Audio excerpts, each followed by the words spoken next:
হাসনাত আবদুল্লাহকে ভারতীয় সাবেক সেনা কর্মকর্তার হুমকি।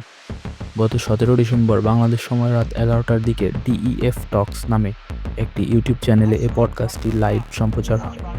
এর আগে একই চ্যানেলের একটি পডকাস্টে হাসনাতকে হেডশট করার কথা বলেন সাবেক সেনা কর্মকর্তা কর্নেল অজয় কে রায়না। তিনি বলেন, ধুরন্ধরের মতো স্পিরিট লাগিয়ে তাকে মুছে দেওয়া হবে। নাম তো ডায়েরিতে উঠে গেছে, কখন মারবে তা যে কোনো সময়ই হতে পারে। এই সময় পডকাস্টের উপস্থাপক আদি অচিন্ত বলেন, আমাদের কর্নেল রায়না বলে দিয়েছে এর পরের পালায় হেডশট।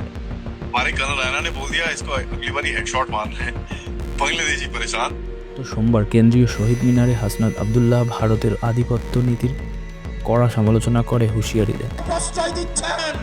কথা স্পষ্ট করে বলে দিতে চাই, ভারতের যারা সেপারেটিস্ট আছে বাংলাদেশে আমরা তাদেরকে আশ্রয় প্রশ্রয় দিয়ে যে সেভেন সিস্টার রয়েছে সেটাকে বাংলাদেশ থেকে এই বক্তব্যের প্রতিক্রিয়ায় আসামের মুখ্যমন্ত্রী হিমন্ত বিশ্ব শর্মা মঙ্গলবার অত্যন্ত আক্রমণাত্মক ভাষায় কথা বলেছেন। তিনি ভারতকে একটি পারমাণবিক শক্তিধর রাষ্ট্র উল্লেখ করে বাংলাদেশকে শিক্ষা দেওয়ার হুমকি দিয়েছেন। তার এই বক্তব্যকে কূটনৈতিক শিষ্টাচার বহির্ভূত এবং উস্কানিমূলক বলে মনে করছেন সচেতন মহল। এই ঘটনার পর ভারতের সেনা কর্মকর্তারা সরাসরি হাসনাতকে লক্ষ্য করে পোস্ট এবং আসামের মুখ্যমন্ত্রীর পারমাণবিক হামলার হুমকি নতুন করে দেশের শান্তিপ্রিয় মানুষের মাঝে নানা প্রশ্নের জন্ম দিয়েছে বলে মনে করছেন বিশ্লেষকরা।